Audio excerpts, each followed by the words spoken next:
Welcome to the Tatyana Show. And in case some of you guys may not know, the Tatyana Show is available in podcasts. So if you don't have time to sit down and watch the Tatyana Show, that's totally fine. You can listen to it wherever you go. And don't say you're not a work podcast because the app already comes on your phone. If you have an iPhone. I can't speak for Androids. But iPhones, all you do is unlock your phone, slide over from the home screen, and that purple app at the top is the podcast app. Now all you have to do is subscribe to this podcast below, and there you have it, the Tatyana Show, wherever you go. So there's no reason why you can't listen or watch the Tatyana Show. You're welcome. But anyways, don't go anywhere because we still have so much to talk about from Meek, Drake, Kobe, and so many other great things. Stay tuned because you're watching the Tatyana Show.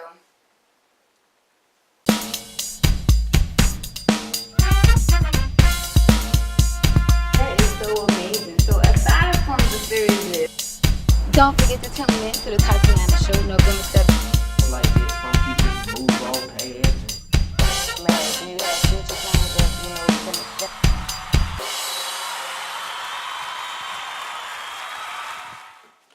Welcome to the Tatyana Show, and I want to start off with a congratulations to Golden State Warriors on their win against the San Antonio Spurs, which now put them at 72 wins this season. So congratulations, and I pray you boys keep up the good work and keep doing what you're doing because clearly you're doing it well, and it's looking like you guys are headed for another championship. But moving things along, we're talking about basketball. It has been rumored that Kobe Bryant may be doing a life story movie, and they have Michael B. Jordan as the person to be Kobe Bryant. So in a new release Apple TV commercial with Michael B. Jordan and Kobe Bryant sitting down in his trailer, Kobe's trailer, and they was talking about doing his movie, and Michael B. Jordan took a few shots at him, comparing him to Benjamin Button, and and Kobe put him out the trailer, you know, being Black Mamba that he is. But either way it goes, despite all the shots, I just want to know, is it a movie or not? Because if so, I'm definitely going to watch that because I would love to see who is Kobe Bryant off the court and who is this great player that he, you know, blossomed to be. But don't worry, I would definitely let you guys know if it is confirmed that he's doing a movie, about release dates, who's going to be the actors, what production company is producing it, like what studio is producing it, and all that jazz. So that's what I do. So that means just keep watching the Tatyana Show so Tatyana can keep you informed. But let's move things along with Johnny Manziel. Poor Johnny. But Johnny Manziel told TMZ that he is living with MVP, Super Bowl MVP Von Miller, which I think is totally like retarded. But anyways, Johnny said his reason for living with Von Miller because they're helping each other stay out of trouble, and he may be helping him get on the Broncos. My biggest thing is that Johnny, only you can help you stay out of trouble. Unless you don't want to get in trouble, you're not going to get in trouble. Like, nobody else can be like, don't you go to that club, Johnny. Don't you sniff that line, Johnny. No, like, you have to want to be good on your own. But anyways, how that goes. Von Miller came out and spoke about, they asked him about, you know, Johnny saying that he's living with him. And Von Miller said no. Actually, he's staying with Josh Gordon, the Cleveland wide receiver. And I'm like, Johnny, are you living from post to post? Like what's going on? I wonder if Josh going to come out and say, no, actually, he's living with so-and-so. I'll be like, Johnny, who are you really living with?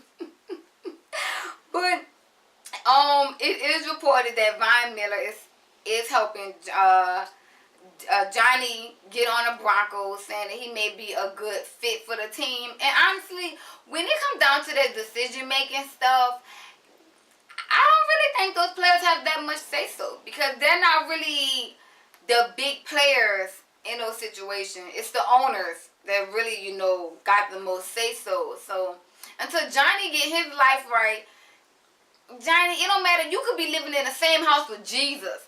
And until you want to do better, you can't do that. You won't do better. Like, you know, Jesus gonna be like, Johnny, you know that's a sin. But Johnny, if you still want sin, one thing about God and the whole Jesus and the Christianity is that you have a choice. So if you still choose to sin, all Jesus can do is say, I'm so sorry, my child, that you just can't stop sinning. But he's not going to be like, oh, stay in the house and glue you to the bed. Like, you have to want to not do those things. So, Johnny, you can stay with whoever you want and think that's going to help you. Then go on, boy. Go on. But, speaking of football, it's such a tragic story, but I have to deliver it because, one, it took place in New Orleans, and you know, that's my hometown, so I always have to talk about that. But former defensive end of the New Orleans Saints, Will Smith, was shot dead by 30-year-old Cordell Bear Hayes. And it's just so sad, but this is how the story goes. Bear, who was the shooter, reared in Smith, which caused Smith to run into another car, which was an Impala. And they both got out the car, and they both, exchanged words to each other. And next thing you know, Bear shoots Smith to death, and Bear shoots Smith's wife 2 times in the right leg. I know, right? It's a crazy story. But this whole story is so sticky. So let me tell you guys, let me break it down for you on why I feel like this could all be a conspiracy. So back in 2005, Bear's daddy was shot by an officer 9 times, shot to death. And he was also mentally ill. Because after the hurricane, a lot of people kind of had breakdowns because of the stress levels of what that hurricane caused on the city of New Orleans. So I understand about the mentally ill thing because we all been up. But New Orleans people know. So back in then fast forward to 2011, the Hayes family received a settlement from the city on the unjust shooting with $125,000 for each child for the murder of their dad. So now let's fast forward to 2016. Hayes reared in Smith, who just left a dinner with Lieutenant Williams, who was also connected in the death of his father. That's sticky. That's like dried up syrup sticky. You know what I'm saying? And that's crazy because it's like, I don't know if Hayes knew that he was deliberately running into Smith, who just had dinner with the lieutenant, or it was just a quidinky dinky that he reared in the guy who just had dinner with the lieutenant who was involved in his dad's shooting. Now, if he did know and he deliberately did that to that boy, Bear, that is not how you deal with things. And I know you may be angry about your father's death, still to this day. That's not how you solve it. You have to just let go and let live. You can't go around holding that to your heart and trying to do kill for kill, because that would never solve anything. Just like hate for hate, don't get rid of hate. You have to have love. You have to have forgiveness. You have to have peace. And I know he's sad, and he, maybe still sad about his father, and maybe still more in the death of his dad. But Bear, you can't be messing up your life trying to get these crooked New Orleans cops. Like, I'm from New Orleans. I know they crooked. They even walk around with a demeanor like they some crooked cops. So trust me, I totally understand why you may have some type of vandellas to them, because you know how evil they can be. But at the same time, you can't fight hate with hate. And I know you may be angry, and also it's funny, Smith got drafted to the New Orleans Saints in 2004. So Smith, who only been on that's the only team he ever played. After he got drafted to the New Orleans Saints, that's the only team he ever played for. He was in New Orleans in 2005. He was part of that team in 2005 when his father was killed. So we don't know if Smith even knows something about his dad. We really don't know. But Bear shot him, and I'm just so sad for Bear, because now his whole life is just like, I don't know what's going to happen to him. I don't know if he's going to seek some type of plea bargain deal or what, but it's just so fishy. the whole story is fishy. And honestly, if you know anything about New Orleans, if you ever lived there, you know everything about this city is fishy. And that's why they love seafood, because they some fishy people. From the government to the school system to the public transportation system, like everything. So I totally understand the anger that Bear could have towards the policemen of New Orleans, but at the same time, Bear, that's not how you solve situations. And my heart and prayers go out for the whole Smith family and the whole Hayes family for this whole ordeal that's going on. A Texas high school teacher has been charged with assault for hitting a student. 63-year-old Mary Hazen was sentenced to jail, and she was released on a $2,500 bond because she hit a child in the head because he was being disruptive. And here's the clip. But honey, you're stopping them from graduating, you idiot ass. Why you did that? Why you did that?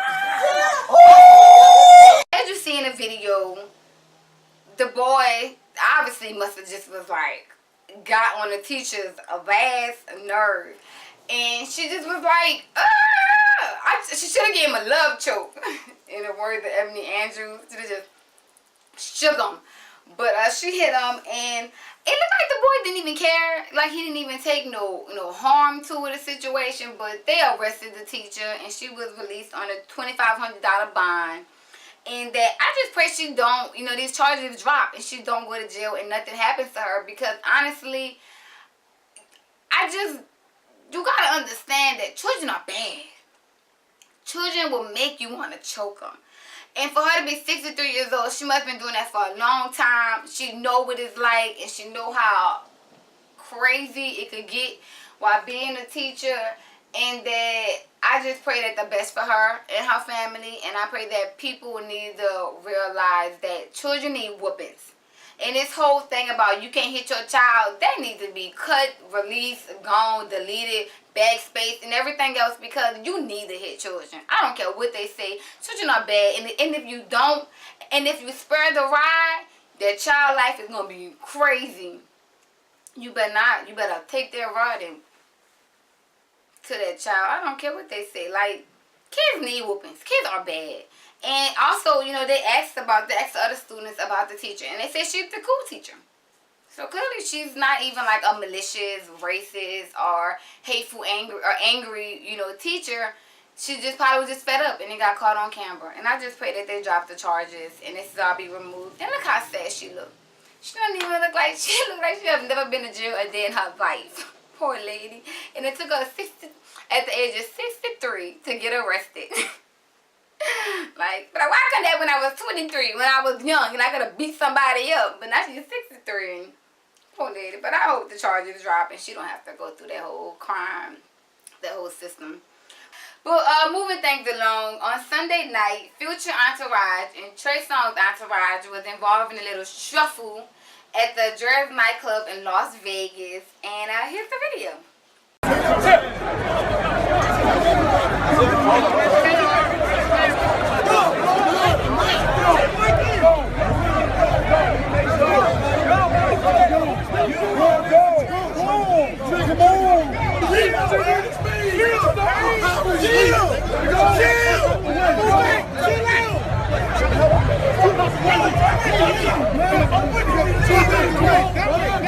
Guys, we gotta go to the elevator. We gotta go to the elevator. And as you see, Trey Songz seem to be bucking like, yeah, what's up, what's up, what's up? And my boy Future all cool like, you don't want to see me pop off, son.